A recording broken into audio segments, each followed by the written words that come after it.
दिल्ली का चुनाव आखिर क्या कहता है ये तो 8 तारीख को पता लगेगा, लेकिन इस मामले ने आखिरकार किसकी मुश्किलें दिल्ली में बढ़ाई है, इनसे जानकारी करेंगे। और इस बार आखिरकार जिस तरीके से चुनाव के बीच में बाबा भीमराव अंबेडकर जी की मूर्ति को खंडित करने की जो कोशिश की गई है, क्या केजरीवाल को इसका खामियाजा भुगतना पड़ेगा, क्योंकि पंजाब में उन्हीं की सरकार है। और अब कांग्रेस हो या बीजेपी या फिर अठावले जी की पार्टी हो, सबने अरविंद केजरीवाल को घेरना शुरू कर दिया है। आपसे बात करेंगे, क्या नाम है आपका? शुभी सक्सेना। शुभी जी, जो वहां पर हुआ उसने दिल्ली पर कितना प्रभाव डाला है, क्या कहेंगे? आप लोग यहाँ पर एकत्रित हुए हैं, इकट्ठे हुए हैं, और भी लोग यहाँ पर आ रहे हैं, किस तरीके की नाराजगी है? देखिए, ये दिल्ली नहीं, ये पूरे देश का विषय है। संविधान बाबा साहब अम्बेडकर जी द्वारा रचित एक ऐसा ग्रंथ है जिसके तहत हम सब जो है पूरे इस देश में शांति से रहते हैं। सेक्युलर जो है एक कंट्री है इंडिया, और उसके बाद अगर बाबा साहब अम्बेडकर के साथ कोई ऐसा करता है तो कहीं ना कहीं वो हर महिला के साथ, जिन्होंने वो वोटिंग राइट दी उनको, तो कहीं ना कहीं हर महिला का कष्ट का, पीड़ा का कारण होगा। क्योंकि वोटिंग राइट अगर इस देश में किसी ने महिला को दी है तो वो बाबा साहब अम्बेडकर जी ने दी हुई है। लेकिन जिस तरीके से घटनाक्रम सामने आई, देखने को मिला, पंजाब में सरकार खुद केजरीवाल जी की है और यहाँ पर खुद केजरीवाल जी पूर्व मुख्यमंत्री भी रहे हैं, आमने सामने की टक्कर बताई जा रही है। केजरीवाल पूरी तरीके से चुनावी मैदान में है, लेकिन आपकी पार्टी हो या फिर कांग्रेस हो या फिर बीजेपी हो, सबने इस बार ये मुद्दा उठाया है कि केजरीवाल जी दलित विरोधी हैं, बाबा साहब के विरोधी हैं, संविधान विरोधी हैं। लेकिन केजरीवाल जी तो कह रहे हैं कि हम संविधान विरोधी नहीं हैं। आखिरकार क्या कहेंगे? संविधान की मानना और संविधान को मानना, ये दो अलग अलग बातें हैं। अगर वो संविधान को मान रहे होते तो बाबा साहब अम्बेडकर का आज इस तरीके से अपमान हम सबको देखना नहीं पड़ता। तो यानी आप लोग प्रदर्शन कर रही हैं, इसका इफेक्ट तो चुनाव पर भी जाएगा? बिल्कुल जाएगा। या हमारे पार्टी के जनरल सेक्रेटरी, प्रदेश अध्यक्ष सब और जो कैंडिडेट्स जो अपेयर हो रहे हैं वो सब इस बात से बहुत कहीं ना कहीं कष्ट में है, पीड़ा में है। क्योंकि ये जो देश है ये दलितों का भी है, वंचितों का भी है, सबका देश है। और राइट टू इक्वालिटी अगर कहीं से मिली है तो वो हमें कॉन्स्टिट्यूशन से ही मिली, और वो कॉन्स्टिट्यूशन से अगर किसी ने राइट दिलाई है तो डॉक्टर बाबा साहब अम्बेडकर जी ने ही दिलाई हुई है। तो आज क्या मांग लेकर आप यहाँ इकट्ठा हुई हैं? इस विषय में आप इन सबसे एक बार बात करिए तो सबका यही है कि बाबा साहब अम्बेडकर को जिस तरीके से इन लोगों ने अपमानित किया है, ये सिर्फ बाबा साहब अम्बेडकर का अपमान नहीं है, देश का अपमान है, वंचितों का अपमान है, शोषितों का अपमान है, और उस महिला का अपमान है जिसको उन्होंने वोटिंग राइट दी। देखिए, वंचितों का अपमान है, शोषितों का अपमान है, और सबसे बड़ी बात है जिन्होंने संविधान को लिखा, जिनके संविधान को हाथ में लेकर जब संसद पहुंचते हैं लोग और कस्में खाते हैं, आखिरकार इस मुद्दे को वो लोग कैसे देख रहे हैं, और खासकर इन लोगों की क्या राय है? क्या नाम है आपका?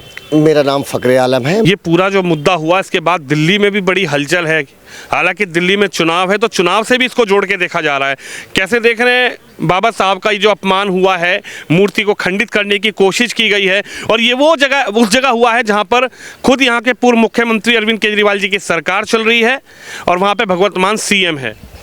देखिए, मैं बहुत जिम्मेदारी के साथ एक बात कहता हूँ कि मुझे नहीं लगता कि हमारे केजरीवाल साहब संविधान का आदर करते हैं।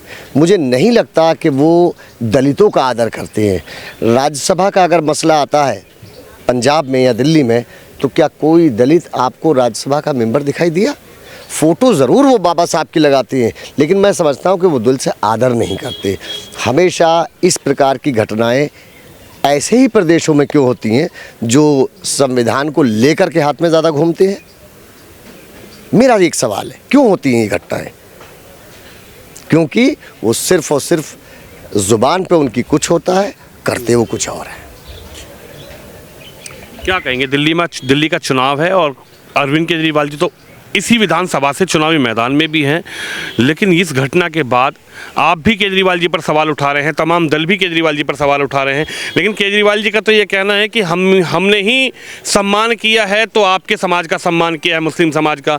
हमने ही सम्मान किया है तो दलित समाज का सम्मान किया है। हमने अगर काम किया है तो मुस्लिम, वंचित, शोषितों के लिए आम आदमी पार्टी ने ही काम किया है, और ये घटना के बाद आप लोग विरोध में खड़े हो रहे हैं। 5 विधानसभाएं ऐसी हैं जहाँ मुस्लिम समाज के लोग काफ़ी बड़ी तादाद में रहते हैं, जिसमें एक मुस्तफ़ाबाद है, सीलमपुर है, ओखला है। ये सीटें ऐसी हैं जहाँ पे मुस्लिम समाज के लोग ज़्यादा बड़ी तादाद में रहती हैं। अरविंद केजरीवाल मुझे एक जगह ऐसा बताए जहाँ मुस्लिम समाज के लिए उन्होंने हॉस्पिटल बनाया हो, एक जगह मुझे ऐसा बताए जहाँ पर उन्होंने एक नया स्कूल खोला हो। हाँ, इतना ज़रूर है कि उन्होंने मौलाना साद जैसे लोगों को कोरोना बम बोला। कोरोना के समय में सारे लोग एक दूसरे की मदद कर रहे थे, हिंदू मुसलमान मिलकर के एक दूसरे की मदद कर रहे थे, और सिर्फ और सिर्फ अरविंद केजरीवाल इस चीज़ पर राजनीति कर रहे थे। 15 दिन में उनकी 3 प्रेस कॉन्फ्रेंस है। मुस्लिम समाज इसको नहीं भूलेगा। आदरणीय नरेंद्र मोदी जी का जो विज़न है, सबका साथ, सबका विकास, सबका विश्वास, हम उसके फॉलोवर बन चुके हैं। उसी चीज़ पे हम अमल करते हैं। नहीं, आप कह रहे हैं कि केजरीवाल जी ने मुसलमानों का अपमान किया और मोदी जी सबका साथ, सबका विकास, सबके विश्वास के साथ आप जुड़ रहे हैं। केजरीवाल जी कह रहे हैं दिल्ली में चुनाव है और दिल्ली में अगर बीजेपी गलती से भी आ गई तो स्थिति खराब हो जाएगी। क्या स्थिति खराब हो जाएगी? इस देश की स्थिति खराब है? कौन है इस देश के अंदर? आदरणीय नरेंद्र मोदी जी इस देश के प्रधानमंत्री हैं। क्या इस देश की स्थिति खराब हो रही है? शर्म आनी चाहिए उनको इस टाइप के बयान देते हुए। नहीं, आप लोग अठावले जी की पार्टी से जुड़े हैं, लेकिन इस चुनाव में आप केजरीवाल जी को घेरते हुए नजर आ रहे हैं। केजरीवाल को घेरना नहीं है साहब, केजरीवाल जी को हटाने की बात कर रहे हैं हम। अपमानित करते हैं वो दलित समाज और मुस्लिम समाज के लोगों को, अपमानित करते हैं। जहाँ से मैं खड़े होकर के देखता हूँ वो अपमानित करते हैं। वो तो कह रहे हैं अगर मुसलमानों का कोई रहनुमा हुआ है, कांग्रेस ने भी ठगा, बीजेपी में नहीं ठगा, यूपी में समाजवादी ने ठगा, बसपा ने ठगा। अगर कोई रहनुमा मुसलमानों का हुआ है, किसी ने काम किया है, तो वो दिल्ली के पूर्व मुख्यमंत्री अरविंद केजरीवाल ने। आपको याद होगा कि साहब अंग्रेज़ों ने इस देश के ऊपर जो रूल किया था वो डिवाइड करके किया था।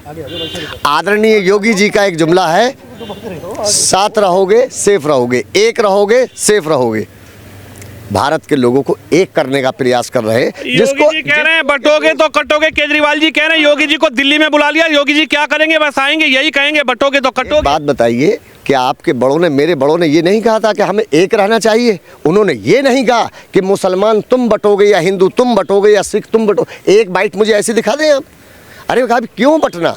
जो देश का उद्धार कर रहे हैं उनके साथ खड़े होना है और देश का उद्धार करना है।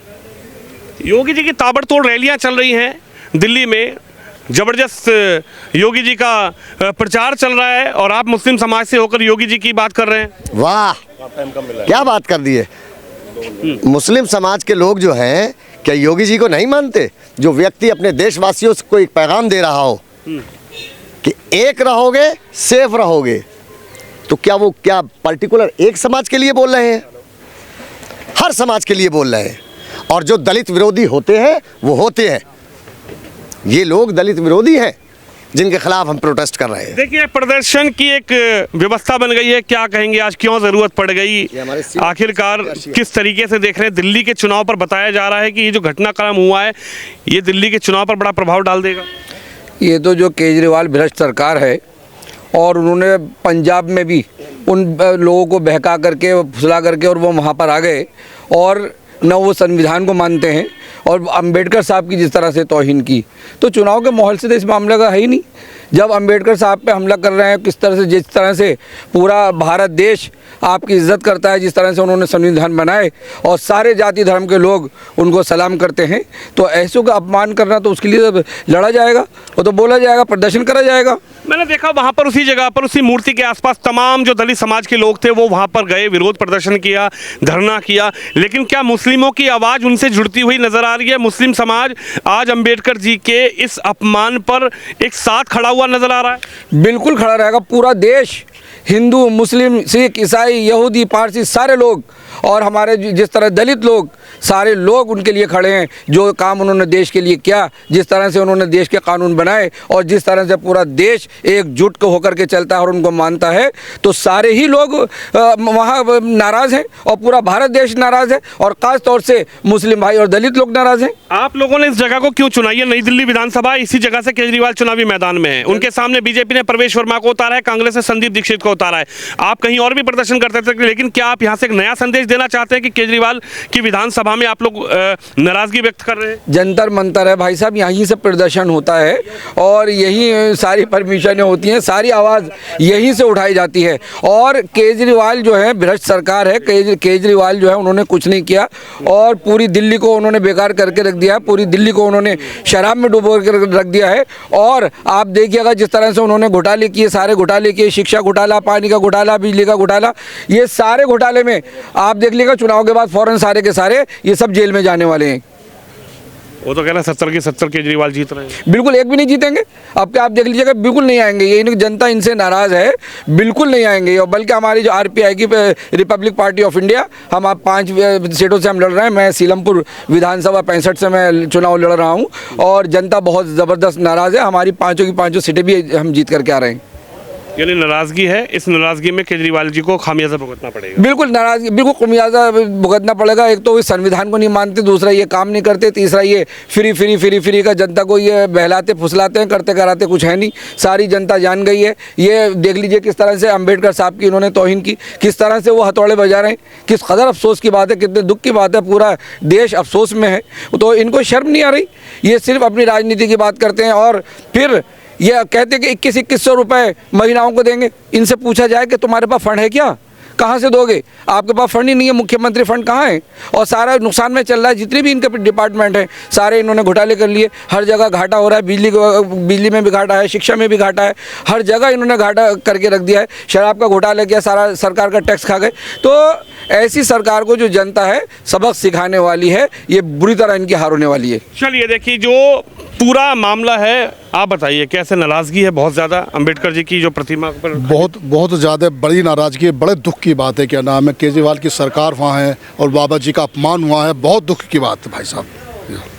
जिसने देश का संविधान लिखा है, जिसे देश चल रहा है, सबको अधिकार मिला है बराबर का, उन्हीं के साथ ही सबसे ज़्यादा क्या नाम है अपमान हुआ है, उनकी बेइज्जती हुई है। क्या नाम है आपका? मेरा नाम राशिद है जी। राशिद, क्या ये दिल्ली चुनाव में भी प्रभावित करता हुआ ये मुद्दा नजर आएगा? नहीं, बिल्कुल आएगा जी, बिल्कुल। बहुत बड़ा नुकसान होने जा रहा है केजरीवाल जी को, बहुत, और होगा नुकसान। अब लोग जो है इनके बहकाए में नहीं आएंगे, ये देंगे वो देंगे, ऐसा करेंगे वैसा करेंगे। तो संविधान का सम्मान ही केजरीवाल करते हैं जी। नहीं, अगर वो उसका क्या नाम है संविधान का सम्मान करते तो पंजाब में ऐसा नहीं होता जितना बड़ा उनके साथ अपमान हुआ है। ये बहुत दुख की बात है, बड़े दुख की बात। वंचितों का, दलितों का, इन लोगों के लिए काम अगर किसी ने किया है, खासकर मुस्लिम कम्युनिटी के लिए काम अगर किसी ने किया है, सम्मान देने का काम किया है, तो आम आदमी पार्टी ने किया है। नहीं, ये सबसे बड़ा झूठ है और सब कुछ इनका झूठ पे चल रहा है। और इस बार इन्हें पता चल जाएगा कि बाबा साहब का कैसे अपमान क्या है, इनकी सरकार होते हुए अपमान किया है इन लोगों ने। दलितों के साथ आप लोग, मुस्लिम समाज भी खड़ा है। वो हमारे भाई हैं, हम उनके साथ कंधे से कंधा मिलाकर साथ रहेंगे, उनके साथ चलेंगे जी। देखिए, जनता की अपनी राय है और ये पूरा मुद्दा जो है इस वक्त दिल्ली में गरमा चुका है।